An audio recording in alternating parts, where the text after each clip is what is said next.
sociedade, que é os 20 anos do 180, o 180, que é o número, né, que muita gente já recorreu e que felizmente já salvou muitas vidas, porque é o número justamente para denúncia de violência contra a mulher. E para falar sobre essas 2 décadas e a importância justamente desse serviço, a gente está aqui com a delegada Ana Luísa Nogueira, ela que é referência também na atuação aqui em defesa da violência contra a mulher. Doutora, de lá para cá muita coisa mudou, a demanda do serviço também aumentou, mas eu queria que a senhora destacasse por que o 180 ele é uma referência hoje também quando o assunto envolve a atenção da violência contra a mulher. Muito bom dia. Bom dia, seja bem-vinda. Obrigada, bom dia Marcos, bom dia a todos e a todas que estão ouvindo a Rádio Mix. O 180 ele é de grande importância, a gente chama hoje popularmente do Disque Maria da Penha. É um disque denúncia vinculado ao governo federal, ao Ministério da Justiça e também ao Ministério da Mulher. E o objetivo é fortalecer ações de enfrentamento à violência doméstica contra nós mulheres, também ser um canal de orientação, de busca de informações para as mulheres que têm algumas dúvidas sobre como acessar o sistema, como acessar a rede de proteção. E principalmente é um disque denúncia para receber denúncias de qualquer mulher, de qualquer cidade do Brasil. Eles conseguem fazer esse direcionamento, porque a gente está falando de um país continental, né? Então, possivelmente devem ter, inclusive, outras mulheres lá do outro lado atendendo, né, essas vítimas. Pega-se os dados, a partir daqueles dados, há um direcionamento para o Estado, é assim que funciona? Aí chega na sua delegacia, é assim que funciona? Exatamente. E esse direcionamento e encaminhamento é feito de forma muito célere. Então, primeira coisa, é preciso dizer que há uma capacitação contínua daquelas pessoas que recebem, que estão ali na rede de atendimento do 180, que recebem a ligação e fazem um direcionamento, e o direcionamento é feito quase de forma imediata. Então, vamos imaginar que uma pessoa está em algum município na região norte, ela faz a ligação para o 180 e aquela ligação e aquelas informações, especialmente na denúncia, já é encaminhada de imediato para a Secretaria de Segurança Pública daquele estado, que direciona para a delegacia específica. E a partir daí, vamos imaginar que foi uma denúncia sobre uma ocorrência, um possível crime de violência doméstica. Aí uma equipe policial se desloca até aquela residência para averiguar a procedência da denúncia e em confirmando que aquela denúncia realmente é procedente, aí pode caber a prisão em flagrante do agressor, pode caber a instauração do inquérito policial e, o mais importante, serão efetivadas medidas para salvaguardar, para proteger a integridade física daquela mulher. Quando a gente fala, então, do Disque 180, a gente está falando de uma central que é unificada e que desmembra, direciona essas ligações para cada Secretaria de Segurança Pública em seus devidos estados? É assim que funciona? Na verdade, Thais, ela não direciona a ligação em si. Ele é um Disque nacional que recebe ligações de qualquer local do Brasil, de qualquer cidade, de qualquer município.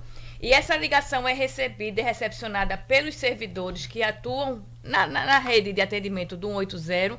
E a partir daí, se for, por exemplo, feita uma questão, foi apenas um questionamento de algumas mulheres, porque muitas mulheres têm dúvidas sobre como acessar a rede de atendimento, onde fazer essa denúncia. Então, aquela servidora que recebe a ligação do 180, ela é treinada e capacitada para acolher aquela mulher e dar o direcionamento e prestar as informações necessárias para que a mulher consiga acessar a rede de apoio.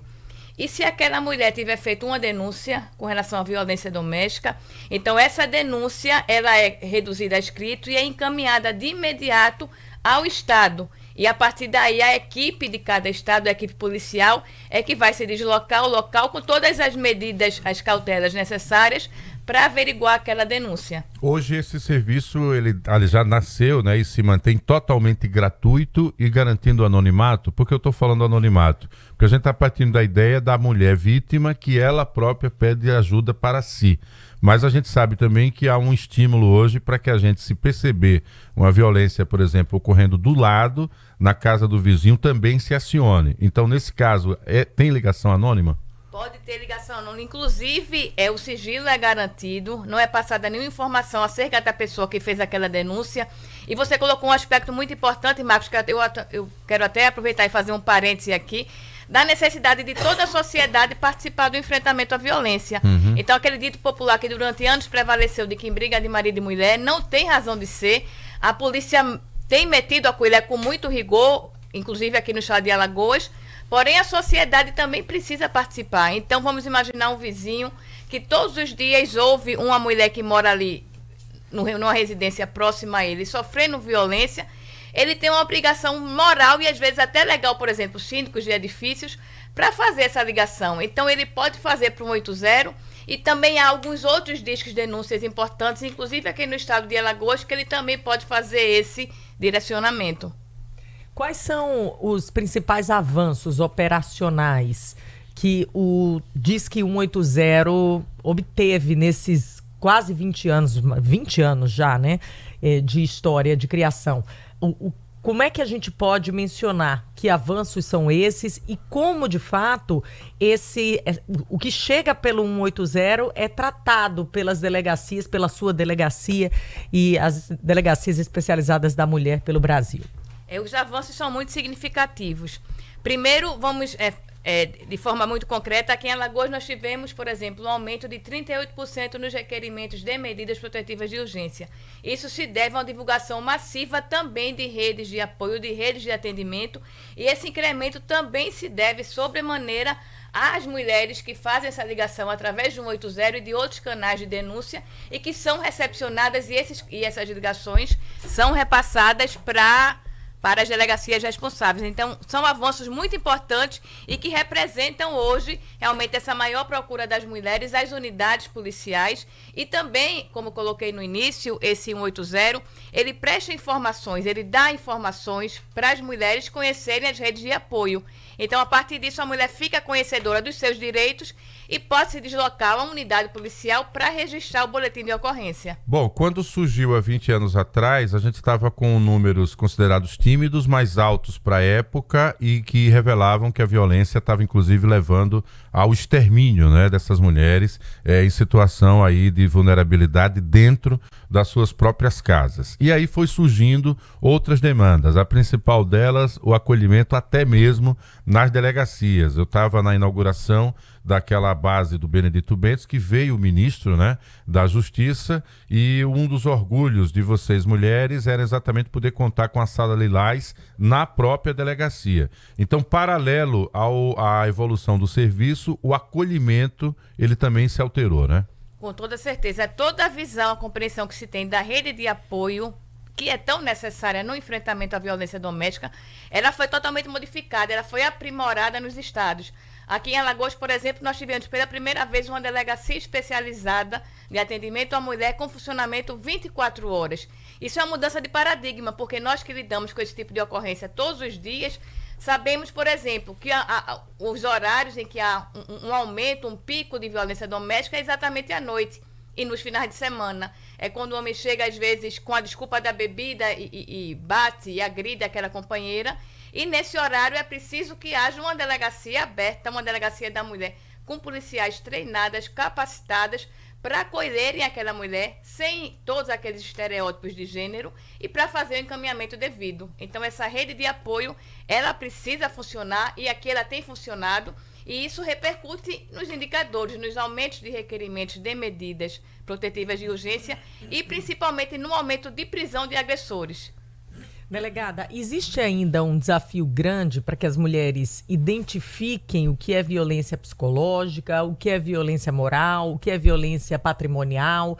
Como é que é essa orientação para que as mulheres passem a saber quando estão sendo vítimas de algum tipo de violência nesse nível? O desafio é muito grande, Thais. E primeiro é preciso a gente compreender que a Lei Maria da Penha prevê 5 tipos de violência.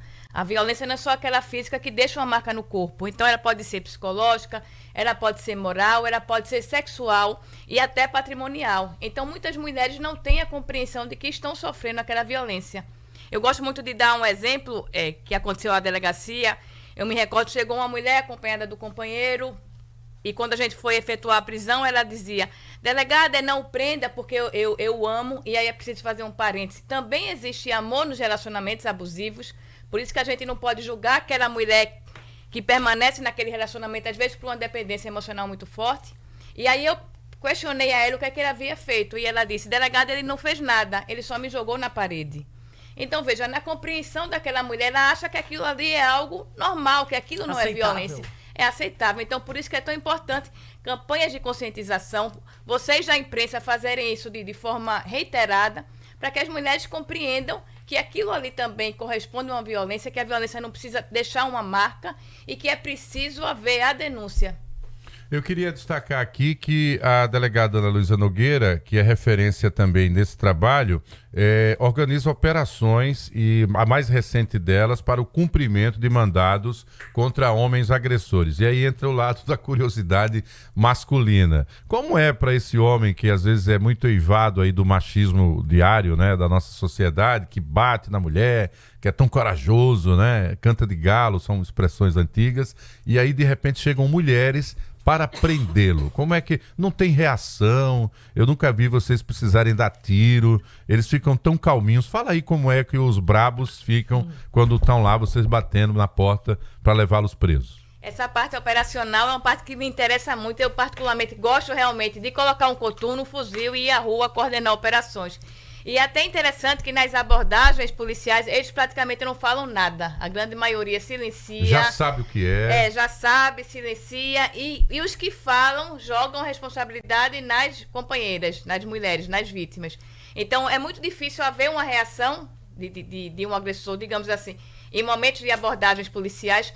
Porém, eu queria fazer um parêntese que a gente precisa também compreender aquele agressor como um homem que está descumprindo a lei. Então, ele é um delinquente, ele é um criminoso, porque ainda existe uma percepção equivocada na sociedade, para muitos, que a gente precisa rechaçar isso, de que aquele homem que agride a mulher, ele não é um agressor, ele é um crime de menor importância. Porém, não é. Ele é um agressor, é uma situação grave, e ele precisa ser tratado como qualquer agressor, como aquele que comete o tráfico de drogas, como um homicida, porque é um crime que está previsto na Lei Maria da Penha, está previsto no Código Penal e tem que ser tratado também como uma pessoa que cometeu aquela infração. Vai preso, fica à disposição da justiça, tem audiência de custódia. Fala um pouco do roteiro depois que vocês chegam para fazer essa captura. Assim que é feita a prisão, e aí também só fazendo um parênteses, hoje ainda bem que a legislação avançou muito, a Lei Maria da Penha hoje proíbe qualquer lavratura de termo circunstanciado de ocorrência. O que é isso? É o conhecido como TCO, ou seja, o agressor ia para a delegacia, mas não permanecia preso. Então, hoje, todos os casos de Maria da Penha, não cabe mais a lavratura desse termo, que ele se compromete a comparecer ao judiciário em um momento seguinte e depois volta para casa. Todas as situações hoje cabem prisão. Então, ele é preso, vamos imaginar que ele foi preso em flagrante. Alguém fez uma ligação para a Polícia Militar chegou, mandou uma guarnição e o agressor foi preso. Ele vai à central de flagrante, é autuado e logo em seguida ele vai ser encaminhado à audiência de custódia. Aí a manutenção da prisão dele fica a cargo do Poder Judiciário. Nós da polícia sempre esperamos que ele permaneça muito tempo preso, porque a gente sabe que há uma recorrência muito grande na violência doméstica e provavelmente quando ele volta para casa há uma reincidência nesse tipo de infração penal. Então, eu sempre tenho essa vontade de que ele permaneça recolhido no sistema prisional, mas aí fica a cargo do Poder Judiciário. Você que chega agora na Rádio Mix, nós estamos conversando com a delegada Ana Luísa Nogueira, agradecendo já especialmente por essa conversa tão necessária. O 180, ele é gratuito, ele funciona 24 horas por dia, qualquer pessoa pode denunciar violência doméstica contra mulheres. Se você está em situação de risco, não deixe de ligar para o 180, procure ajuda, saiba que não está sozinha. Então, essa é a mensagem principal a partir desses 20 anos do Disque Denúncia, do Disque 180. Obrigada, o Disque 180, só deixando claro aqui que é o seu canal principal para denunciar violência contra a mulher. Obrigada, delegada, até uma próxima oportunidade. Eu que agradeço, é sempre um prazer vir aqui conversar sobre um assunto que interessa tanto a nós mulheres. Obrigada e bom dia a todos e a todas. Valeu, 7h42, 7h42, para você que está acompanhando a nossa programação. A gente trabalha aqui no oferecimento de Med Rádios, está com você também para cuidar do seu coração, tá? Na Med Rádios você faz da consulta de prevenção até as cirurgias